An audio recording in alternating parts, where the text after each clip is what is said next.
আর মানুষ তো আমার ভুল নাকি ভাই 40 জন মানুষ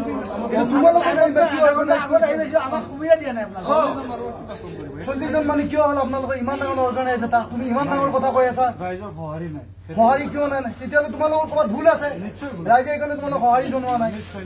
সেইটো বুলি তুমি আৰ্টিষ্ট বিলাকক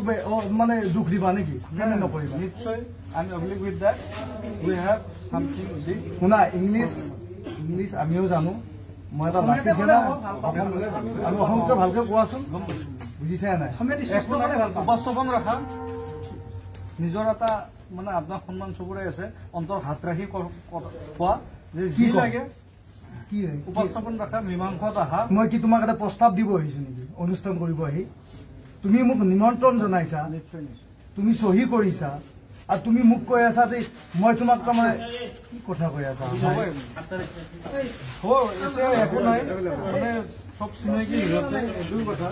মই বিচৰা নাই যে আমাৰ মানে লাগে না প্ৰথম কথা মই ইনফ্লুয়েন্স যাক ৰাইজৰ মাজত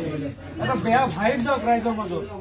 কিবা হৈছে আমাৰ মাজত আমি মীমাংসা কৰি লম আপোনালোকে কৰিব লাগিব নিশ্চয় আপোনালোকে কৰিব আমাৰ মীমাংসা বাবে ৰেডি কিন্তু এনেকে মানে মিডিয়াৰ মাজত হেৰি কৰি কোনো আপোনালোকে কৰক এইটো মানে সোনকালে কৰক মিডিয়া কথাটো মিডিয়াই কব আমিতো এতিয়া মিডিয়াটো মোৰ হাতত নাই নহয় মোৰ হাতত আছে না সাংবাদিকৰ কথাটো সাংবাদিকে তেওঁলোকক ৰাইট দিছে ন কথা তেওঁলোকক সেইটোতো তোমাৰ মোৰ হাতত নাই নহয় যিখিনি আছে যিখিনি মানে আমিতো সেইকাৰণে আপোনাক বহিবৰ কাৰণে মাতিছো বা বিৱৰ আছে সেইকাৰণে আপোনালোকক মাতিছো আমাক আমি ইমান সহি না তথাপি মই আহিছো মোৰ হাতত দায়িত্ব আছে মই নিজে বিচৰা নাই এটা বেয়া ভাইব যাওক সমাজৰ মাজত বা বিলাসী এনেকুৱা আছে মোৰ দায়িত্ব আছে আমি এতিয়ালৈকে কমিটিত মই নাই তথাপিও মোৰ এটা দায়িত্ব পালনৰ কাৰণে মই আজি আহি উপস্থিত হৈছো শুনা ভাই আপোনালোকৰ মানে উপস্থাপন ৰাখক এতিয়া আমি এতিয়াও বিলাসী থানাৰ আড্ডাত ডুব দিব যোৱা নাই আমি যিয়ে অৰ্গানাইজ কৰিছে যিয়ে আমাক মাতিছে যিজন মানুহে মাতিছে তেওঁৰ কথা কৈ আছো আমি আৰু সেই কথাখিনি চকু দিব দিছো বিলাসী থানা অসমে চকু দিব লাগিব কাৰণ আজি মোৰ লগত হৈছে এই সমাজখন বদনাম কোনে কৰিলে এই এজন দুজন ব্যক্তিয়ে কৰিলে ন